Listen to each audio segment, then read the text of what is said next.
മനസ്സിലാവാത്ത പ്രശ്നമല്ല. എന്നിട്ടും സംശയമാണ് നാളെ പരലോകമുണ്ടോ സ്വർഗ്ഗമുണ്ടോ നരകമുണ്ടോ. ഈ സംശയം എപ്പോൾ മാറാറിയോ?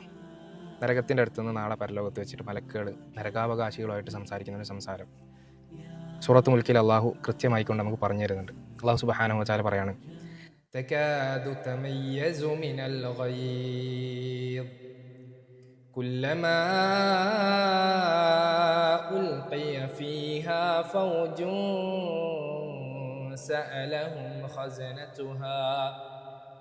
سألهم خزنتها ألم يأتكم نذير.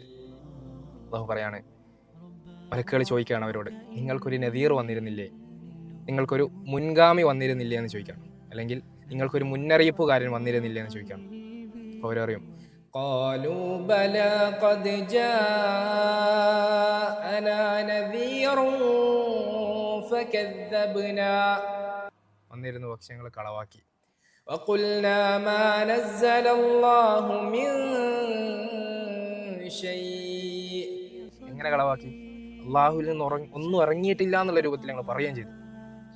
ഇൻ അൻതും ഇല്ലാ ഫീ ളലാലിൻ കബീർ.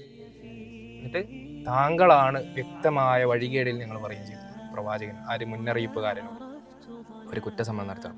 അവർ പറയാണ്, وقالوا لو كنا نسمع أو نعقل ما كنا في أصحاب السعير. നിങ്ങൾ കേട്ടിരുന്നെങ്കിൽ, സാധാക്കൾക്കല്ല, മനസ്സിലാക്കാൻ വേണ്ടി മനസ്സ് തുറന്നൊന്ന് കേട്ടിരുന്നെങ്കിൽ, ഞങ്ങൾ ചിന്തിച്ചിരുന്നെങ്കിൽ, ഇതിൽ ഞങ്ങൾ ഉൾപ്പെടുമായിരുന്നില്ല.